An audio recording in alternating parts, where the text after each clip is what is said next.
Hi everyone! Good morning! So, ayan guys. I miss vlogging. Kumusta kayong lahat dyan? Actually, ngayon lang talaga tayo nakapag-film ulit after, I think, 1 month guys na hindi ako nakapag-update sa inyo kung ano na yung mga nangyari ng ating mga succulents dito sa lowland. Dito sa Dumaguete City, Negros Oriental. So, actually guys, tingnan nyo naman yan. Ayan, gumaganda sila lalo dito. Kasi ang ganda ng sikat ng araw dyan. Ayan guys, oh. 'Di ba? Ang ganda ng kulay. Napaka colorful tingnan nila dito, guys. So, ayan, itutour ko kayo ulit dito sa ating garden. Actually, wala naman talagang nabago dito, guys. Ayan, yung iba dito ay lumalaki na at tumataas na, guys. Kung napapansin niyo, ayan, oh. 'Di ba? Ang ganda ng kulay, guys. Si Kalancho na variegated. So, wala namang nabago guys. Medyo yung iba dito gumaganda, tumataas na, yung iba naging colorful dahil maganda na yung sikat ng araw dito banda guys. Ayan o, yung ating purple delight guys o, diba? Lumalaki na siya. Kasi nang dati ito yung pinugutan ko guys, 'di ba? Palagi ko itong pinapakita sa inyo nung una. At saka ito oh. Diba, gumaganda sila lalo guys. After 1 month na hindi ako nakapag-update sa inyo. So, ayan na sila. So, ang title ko pala dito sa vlog na to, update after a month. Diba? Hindi ako nakapag-vlog ng isang month. So, ayan sila guys. Tingnan nyo yung ating mga, mga propagations. Diba? Lumalaki na yung mga purple delight. Mostly, mga purple delight yung nandyan. At saka yung iba, ayan, mga leaf propagations. Ayan, mga Ellen. Ayan sila guys, o yung nasa ibaba. Mga Laxiflora natin. At saka dyan, ayan. Gumaganda sila dito guys. At saka, itong mga nandito, kung napapansin nyo, mga maliliit. Ayan. Diba? Kasi, transfer ko sila dito lahat guys. Yung mga hindi naman lahat kasi meron pang natira. Kasi dito banda, kung napapansin nyo guys, ayan. Pinalitan ko pala dito na side ng mga pothos. So, ayan siya guys. Kasi, para maiba naman tayo dito. So, ayan. Ayusin natin to guys. Itong pothos na to. So, ginaganyan ko siya dyan. Hinahang patungo dito sa ilalim. 'Di ba? Mas maganda siyang tingnan. Tapos, meron pala akong natira dito ng mga succulents guys. So, ayan sila. Diyan na lang muna sila as of now. So, ayan yung mga pothos natin na trailing. 'Di ba? Ang ganda. Ayan, patungo dyan sa ilalim. So, dito banda guys, kung napapansin nyo, ayan siya. Ayan pala oh, kung hindi ako sure guys kung na-update ko na ba to sa inyo. Ito, may dito guys, nakawala. So, ilagay na lang muna natin siya dito. So, ayan siya guys, tingnan nyo. Nung transfer ko siya dito sa malaking pot, ayan. Gumaganda yung mga babies niya dito. Ayan siya. At saka yun, transfer ko siya sa malakihang pot. At saka yung iba dyan, ayan, lumalaki na talaga sila guys. Tingnan nyo. At saka dito banda, ayan. Tingnan nyo guys. Ang taas na. At saka yung isa doon sa likod, ito tumataas na siya. Ouch! Ayan. At saka yung mga, natin dyan, mga aloe. Ayan, lumalaki na din sila guys, 'di ba? Kasi nung dati napaka-liit. So after a month, ayan na sila guys na hindi ako nakapag-update sa inyo. Ayan, tumataas na. 'Di ba? Ang gandang tingnan. Ayan sila guys. At saka doon. Meron na pala akong bonsai dito guys. Ayan. 'Di ba? Ang dami na nito guys. Si Star Aloe, ayan siya So, ayan guys, uminit na naman. Diba? Ang ganda ng sikat ng araw. So, ngayon, hindi na sila naaarawan dyan. Yan yung view natin. Tsaka doon. Ayan guys, tingnan nyo yung ating photos. Ayan. Ang ganda dyan tingnan, diba? Ayan, pininturahan ko siya ng light gray. Yung rock na yan para mas aesthetic siyang tingnan guys. Pero dito, ayan, nasisinagan sila ng araw. Dito banda. Pero doon banda guys, wala masyadong sikat ng araw. Kaya pala ang ganda nito guys. Oh, tingnan nyo naman yung mga kulay ng Ellen. Napakaganda kasi sa ganitong oras nasisinagan sila ng matinding araw dito. 'Di ba? Ayan guys, napakaganda ng kulay. Oh.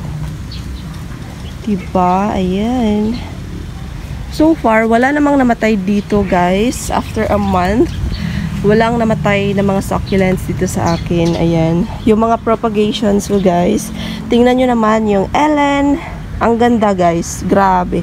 Ang ganda ng mga kulay nila. Oh. Si Purple Delight na may halong Super Bomb. Ayan. Mga leaf propagations.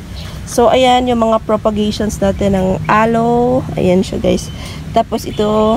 Ayan. Yung iba nating mga zebra nandito guys. Oh. Tsaka dito. Ayan.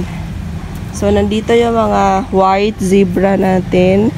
Ito din, oh, ang dami ng babies. At saka, yung zebra. At saka si Blue Aloe, si Victoria. Queen Victoria, guys. Ayan, at saka yung variegated natin. Na, para siyang zebra na variegated. Pero dito, guys, oh, parang pumuputi yung kulay niya. So, ayan yung update dito na part. At saka yan, so far, so good. Yung mga variegated jade natin, guys. Ayan. Dito banda naman, guys, kung napapansin nyo, si Etna, lumalaki. At yung ating mga pretty in pink. At saka si Marpin, ay nandyan sa iisang pot. Lumalaki na din sila, guys. At ito din, sinaseparate ko na talaga ito, guys. Kasi noon dati ay nilagay ko siya sa isang tray, yung malaking tray guys. Tapos, yun yung palaging hinihigaan ng mga pusa ko dito kasi malapad siya. So, ayan, sinaseparate ko siya dito guys. Ayan siya. 'Di ba? Gusto kong dumami ito. At saka, yung ating, ano bang name nito? Si Habit. Ayan siya guys. Yung dalawang habit ko, ito yung una at yung pangalawa ay nandito guys. Tingnan nyo naman kung gaano na siya kalaki. Bala ko talagang i-transfer. Until now guys, hindi pa talaga ako nakapag-transfer nito si Habit kasi lumalaki na talaga siya dyan. At patungo dun guys, yun yung mga malaki ang succulents ko dyan kasi nasa malaking pot siya. 'Di ba? So magandang tingnan guys kapag nasa malakihang pot. Dahil tutubo talaga sila ng bongga. Ayan. At saka si Heart's Delight. Ayan guys. O, tingnan nyo, napakabubutsog ng mga dahon niya. Si Jade. At saka ito, gumaganda siya guys. O, diba? Si Barbecue, si Cinnamon. Yan yung ating Purple Delight guys. Ayan, napakadami. At saka yung isang Super Bomb.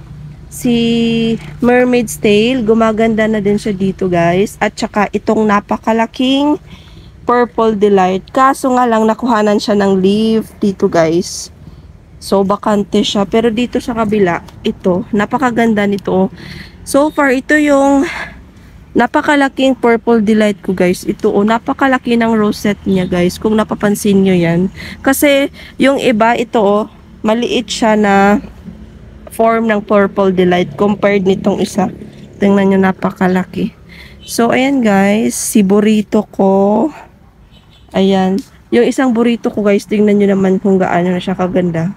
'Di ba? Napakataas na guys. Bala kong mag-propagate ng burrito soon. Kaso nga lang wala pa akong soil mix dito guys. So, baka soon makabili ako. So, magpugo tayo ng burrito. Tingnan nyo guys. Ayan, meron pa pala akong burrito na pinopropagate. Galing dyan sa mother plant niya. So, ayan siya guys. O, tingnan nyo, napakataas. Oo. Ayan siya guys, napakataas, naabot na siya dito sa ilalim. Ayan si Orpet, at saka si Veltana. Napakalaki guys, at saka ito din tumataas na siya ng bongacious.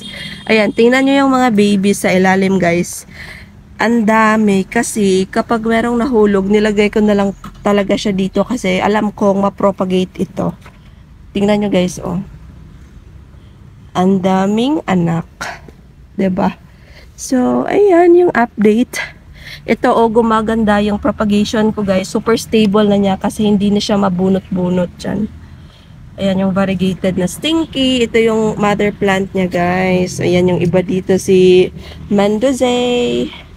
'Diba? Ang ganda na nila, guys.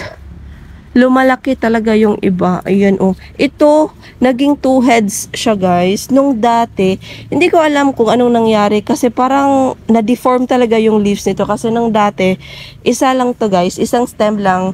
Tapos ngayon, kaya pala, na ano siya, nag-double stem siya, guys. Oh, tingnan nyo. Naging 2. 'Di ba? Ang ganda. So good. Ayan, yung iba dito. Ang ganda na nila, guys.